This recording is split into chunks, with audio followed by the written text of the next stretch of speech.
प्रभु जी, जैसा कि चैतन्य महाप्रभु के उनका जीवन काल में तो घटनाएं देखते हैं। छोटा हरिदास की एक छोटी सी गलती पर एक तरुणी को उन्होंने देख लिया था, उस वजह से चैतन्य महाप्रभु ने उनको हमेशा के लिए त्याग दिया। जबकि दूसरी तरफ हम देखते हैं उनकी शिक्षाओं में ही कि काला कृष्णदास को उसको वहां से खींच करके ला रहे, मतलब उसके प्रोटेक्टिव मूड में उसको वापस ला रहे हैं, पूरी तक जाके छोड़ गए हैं।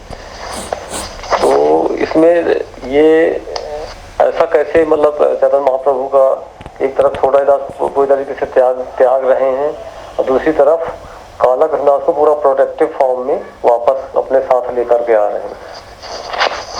ओके, सो कैसे उन्होंने एक तरफ छोटा हरिदास को त्याग ही दिया और एक तरफ उन्होंने काल कृष्णदास की रक्षा भी की, उसको बचा कर ले आए। उसको बचा कर ले आए क्योंकि वो धरोहर थी। काल कृष्णदास जो है धरोहर थी भक्तों की।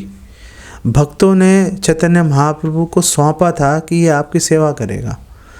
तो अब चैतन्य महाप्रभु का ये दायित्व था कि उसको वापस लाके जहाँ से जिसकी संपत्ति थी उसको वापस लाके सौंप दी जाए। देखो भी आपने पकड़ाई थी चीज़ मुझे, ये लो, ये आपको मैंने वापस कर दी। और फिर महाप्रभु ने बोला मैंने अब इसकी शक्ल दोबारा देखना चाहता। चैतन्य महाप्रभु ने ना कभी छोटा हरिदास की दोबारा शक्ल देखी जीवित रहते हुए। छोटा हरिदास जब तक जीवित रहे, 1 साल तक जीवित रहे इस घटना के बाद। चैतन्य महाप्रभु नहीं मिले उनसे। ऐसे चैतन्य महाप्रभु ने काल कृष्णदास को भी कभी दोबारा दर्शन नहीं दिए, उसको भी दोबारा नहीं मिले चैतन्य महाप्रभु।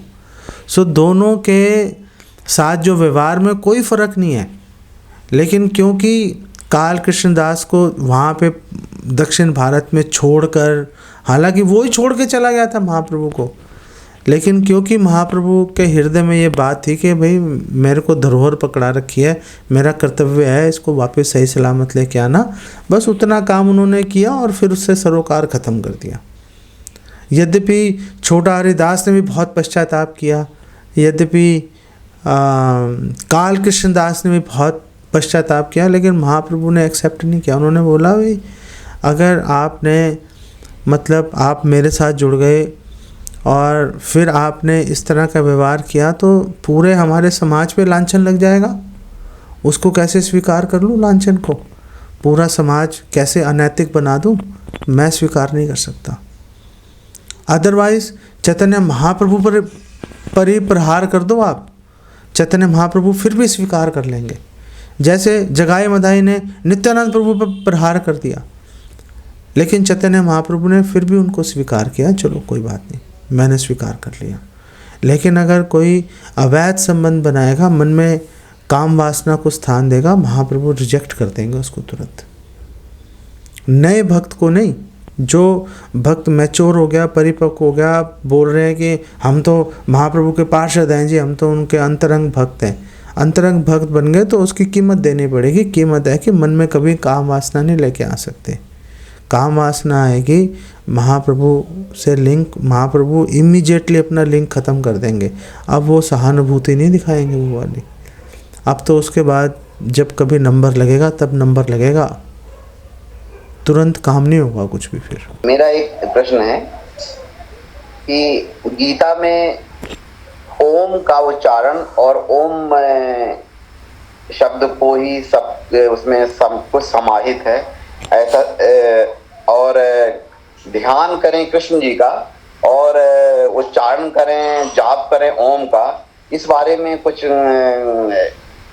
थोड़ा मार्गदर्शन चाहते हैं कि इसका चित्र क्या है। हाँ, सो भगवद गीता में भगवान कृष्ण कह रहे हैं ओम इति एक अक्षरम, जी हाँ, कि जो ओम शब्द है, ओम शब्द, और ओम शब्द पहली बात तो ये समझना चाहिए, जो ओम शब्द है ये शिव जी का प्रतीक नहीं है, ओम शब्द भगवान कृष्ण का प्रतीक है। पहली बात तो ये समझनी चाहिए हमें।